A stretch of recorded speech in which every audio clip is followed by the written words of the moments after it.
नमस्कार दोस्तों। महिला सशक्तिकरण के बारे में जानने से पहले हमें ये समझ लेना चाहिए कि सशक्तिकरण का मतलब क्या है। सशक्तिकरण से मतलब किसी व्यक्ति की उस योग्यता से है जिसमें वो अपने जीवन से जुड़े सभी निर्णय स्वयं ले सके। महिला सशक्तिकरण के इस वीडियो में भी हम उसी क्षमता की बात कर रहे हैं जहां महिलाएं परिवार और समाज के सभी बंधनों से मुक्त होकर अपने निर्णयों की निर्माता खुद हो। आशा करते हैं कि ये वीडियो आपको समाज में महिलाओं की स्थिति और अधिकारों से अवगत करवाने में सक्षम होगा और महिला सशक्तिकरण के विषय में आपकी जानकारी को और अधिक विस्तृत करेगा। तो हेलो फ्रेंड्स, मैं हूं विमल मीणा और स्वागत है आपका मेरे चैनल रामा स्टूडियो में। तो आज के आधुनिक समय में महिला सशक्तिकरण एक विषय का चर्चा है। महिलाओं के आर्थिक सशक्तिकरण का अर्थ है उनके आर्थिक फैसलों, आय, संपत्ति और दूसरी वस्तुओं की उपलब्धता से है। इन सुविधाओं को पाकर ही वे अपने सामाजिक स्तर को ऊंचा कर सकती हैं। राष्ट्र के विकास में महिलाओं का महत्व और अधिकार के बारे में समाज में जागरूकता लाने के लिए मातृ दिवस, अंतर्राष्ट्रीय महिला दिवस आदि जैसे कई सारे कार्यक्रम सरकार द्वारा चलाए जा रहे हैं। महिलाओं को कई क्षेत्र में विकास की जरूरत भी है। भारत में महिलाओं को सशक्त बनाने के लिए सबसे पहले समाज में उनके अधिकारों और मूल्यों को मारने वाली उन सभी सोच को मारना जरूरी है, जैसे दहेज प्रथा, अशिक्षा, यौन शिक्षा, असमानता, भ्रूण हत्या, महिलाओं के प्रति घरेलू हिंसा, वेश्यावृत्ति, मानव तस्करी और ऐसे ही दूसरे कई सारे विषय। अपने देश में उच्च स्तर की लैंगिक असमानताएं हैं, जहां महिलाएं अपने परिवारों के साथ ही बाहरी समाज के बुरे बर्ताव से पीड़ित है। भारत में अनपढ़ों की संख्या में महिलाओं सबसे अव्वल हैं। नारी सशक्तिकरण का असली अर्थ तब समझ में आएगा जब भारत में उन्हें अच्छी शिक्षा दी जाएगी और उन्हें इस काबिल बनाया जाएगा कि वो हर क्षेत्र में स्वयं स्वतंत्र होकर फैसला कर सके। भारत में महिला सशक्तिकरण की आवश्यकता के बहुत से कारण सामने आते हैं। प्राचीन काल की अपेक्षा मध्यकाल में भारतीय महिलाओं के सम्मान स्तर में काफ़ी कमी आई। जितना सम्मान उन्हें प्राचीन काल में दिया जाता था, मध्यकाल में वह सम्मान घटने लगा था। आधुनिक युग में कई भारतीय महिलाएं कई सारे महत्वपूर्ण राजनीतिक तथा प्रशासनिक पदों पर हैं। फिर भी सामान्य ग्रामीण महिलाएं आज भी अपने घर में रहने के लिए बाध्य हैं और उन्हें सामान्य स्वास्थ्य सुविधा और शिक्षा जैसी सुविधाएं भी उपलब्ध नहीं हैं। शिक्षा के मामले में भी भारत में महिलाएं पुरुषों की अपेक्षा काफ़ी पीछे हैं। भारत में पुरुषों की शिक्षा दर 81.3% है, जबकि महिलाओं की शिक्षा दर मात्र 60.6% ही है। भारत के शहरी क्षेत्रों की महिलाएं ग्रामीण क्षेत्रों की महिलाओं की अपेक्षा अधिक रोजगारशील हैं। आंकड़ों के अनुसार भारत के शहरों में सॉफ्टवेयर इंडस्ट्री में लगभग 30% महिलाएं कार्य करती हैं। वहीं ग्रामीण क्षेत्रों में लगभग 90% महिलाएं कृषि और इससे जुड़े क्षेत्रों में दैनिक मजदूरी करती हैं। भारत में महिला सशक्तिकरण की आवश्यकता का एक और मुख्य कारण है भुगतान में असमानता भी। एक अध्ययन में सामने आया है कि समान अनुभव और योग्यता के बावजूद भी भारत में महिलाओं को पुरुष की अपेक्षा 20% कम भुगतान दिया जाता है। हमारा देश काफ़ी तेज़ी से और उत्साह के साथ आगे बढ़ता जा रहा है, लेकिन हम तभी बरकरार रख सकते हैं जब लैंगिक असमानता को दूर कर पाएं और महिलाओं के लिए भी पुरुष की तरह समान शिक्षा, तरक्की और भुगतान सुनिश्चित कर सकें।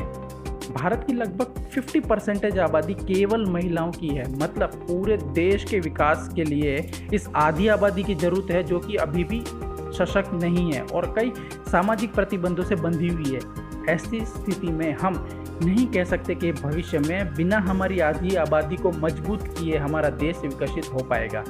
भारतीय समाज में महिलाओं को सम्मान देने के लिए माँ, बहन, पुत्री, पत्नी के रूप में महिला देवियों को पूजने की परंपरा है, लेकिन आज केवल ये एक ढोंग मात्र रह गया है। पुरुष पारिवारिक सदस्यों द्वारा सामाजिक राजनीतिक अधिकार, काम करने की आज़ादी या शिक्षा के अधिकार आदि को पूरी तरह प्रतिबंध कर दिया गया है।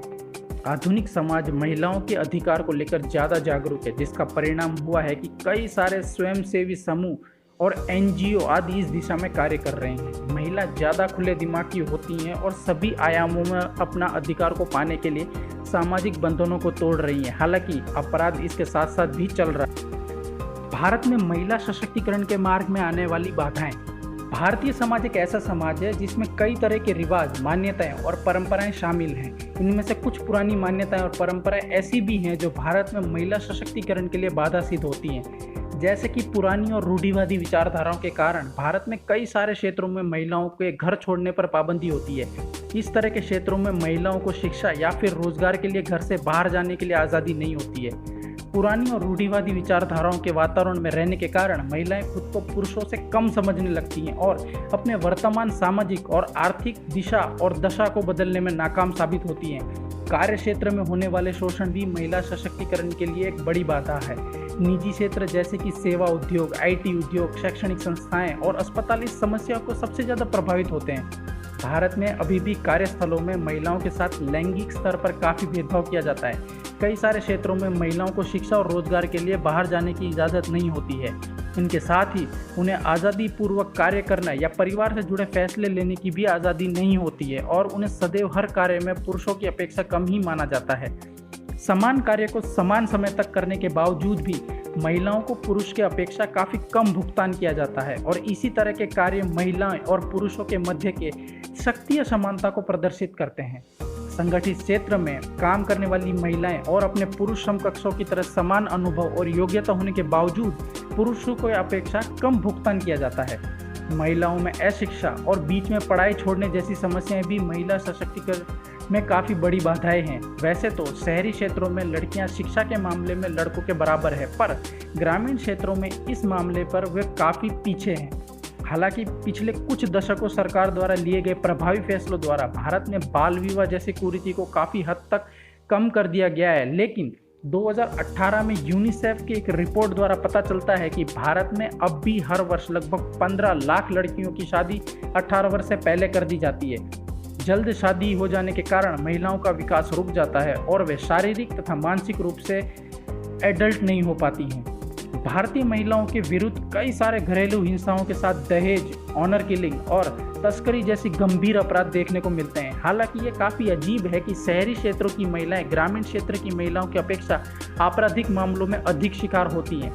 कामकाजी महिलाएं भी देर रात में अपनी सुरक्षा को देखते हुए सार्वजनिक परिवहन का उपयोग नहीं करती हैं। सही मायनों में महिला सशक्तिकरण की प्राप्ति तभी की जा सकती है जब महिलाओं की सुरक्षा को सुनिश्चित किया जा सके और पुरुष की तरह वह भी बिना भय स्वच्छंद रूप से कहीं भी आ जा सके। कन्या भ्रूण हत्या या लिंग के आधार पर गर्भपात भारत में महिला सशक्तिकरण के रास्ते में आने वाली सबसे बड़ी बाधाओं में से एक है।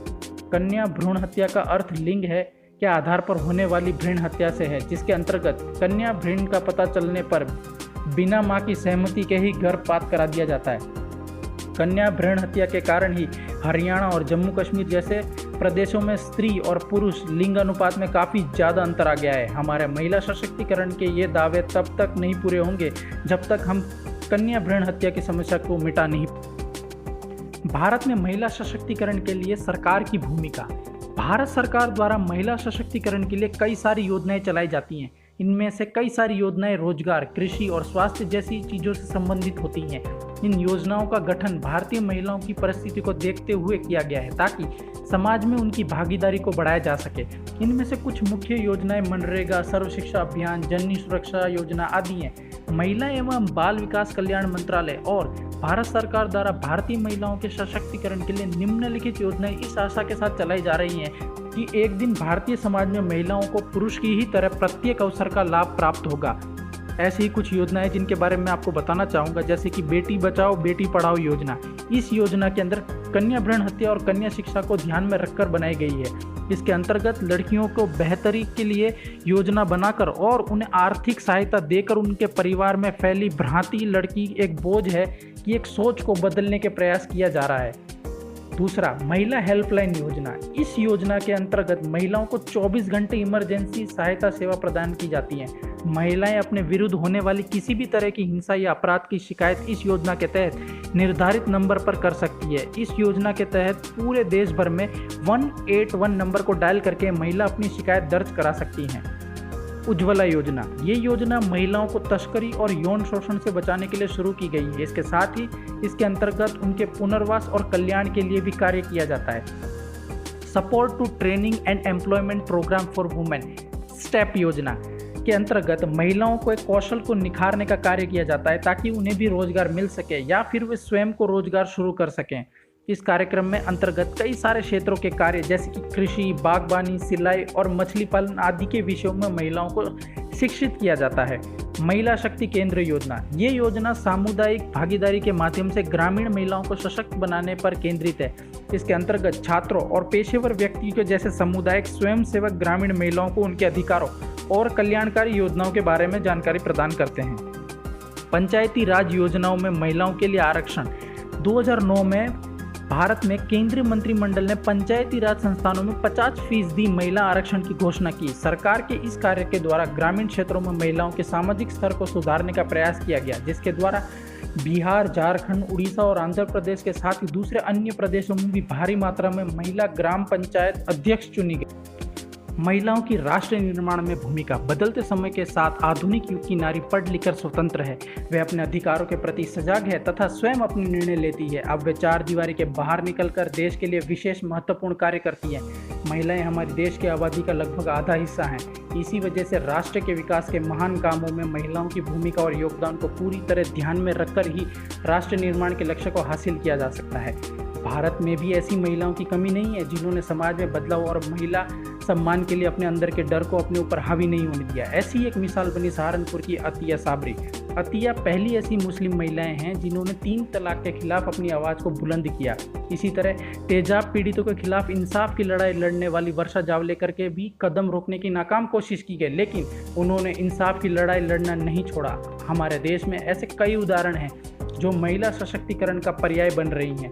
आज देश में नारी शक्ति की सभी दृष्टि से सशक्त बनाने के लिए प्रयास किए जा रहे हैं। इसके परिणाम भी देखने को मिल रहा है। आज देश की महिलाएं जागरूक हो चुकी हैं। आज की महिलाओं ने उस सोच को बदल दिया है कि वे घर और परिवार की ही जिम्मेदारी बेहतर निभा सकती हैं। आज की महिला पुरुषों के साथ कंधे से कंधा मिलाकर बड़े से बड़ा कार्य क्षेत्र में अपना महत्वपूर्ण योगदान दे रही हैं। फिर चाहे वे काम मजदूरी का हो या अंतरिक्ष में जाने का, महिलाएं अपनी योग्यता हर क्षेत्र में साबित कर रही हैं। महिला सशक्तिकरण के कारण महिलाओं की जिंदगी में बहुत से बदलाव हुए, जैसे कि महिलाओं ने हर कार्य में बढ़ चढ़कर हिस्सा लेना शुरू किया। महिलाएं अपनी ज़िंदगी से जुड़े फैसले खुद कर रही हैं। महिलाएं अपने हक के लिए लड़ने लगी हैं और धीरे धीरे आत्मनिर्भर बनती जा रही हैं। पुरुष भी अब महिलाओं को समझने लगे हैं और उनके हक भी उन्हें दे रहे हैं। जिस तरह से भारत आज दुनिया के सबसे तेज आर्थिक तरक्की प्राप्त करने वाले देशों में शुमार हुआ है, उसे देखते हुए निकट भविष्य में ही भारत को महिला सशक्तिकरण के लक्ष्य को प्राप्त करने के लिए भी ध्यान केंद्रित करने की आवश्यकता है। भारतीय समाज में सच में महिला सशक्तिकरण लाने के लिए महिलाओं के विरुद्ध बुरी प्रथाओं के मुख्य कारणों को समझना और उन्हें हटाना होगा। जो समाज की पुरुष युक्त व्यवस्था है, ये बहुत आवश्यकता है कि हम महिलाओं के विरुद्ध अपनी पुरानी सोच को बदलें और संवैधानिक तथा कानूनी प्रावधानों में भी बदलाव लाएं।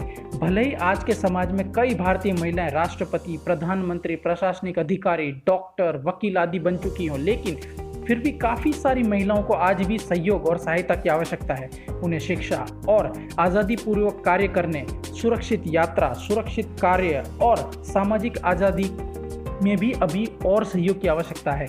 महिला सशक्तिकरण का ये कार्य काफ़ी महत्वपूर्ण है क्योंकि भारत की सामाजिक आर्थिक प्रगति उनके महिलाओं के सामाजिक आर्थिक प्रगति पर ही निर्भर करती है। महिला सशक्तिकरण महिलाओं को वह मजबूती प्रदान करता है जो उन्हें उनके हक के लिए लड़ने में मदद करता है। हम सभी को महिलाओं का सम्मान करना चाहिए, उन्हें आगे बढ़ने का मौका देना चाहिए।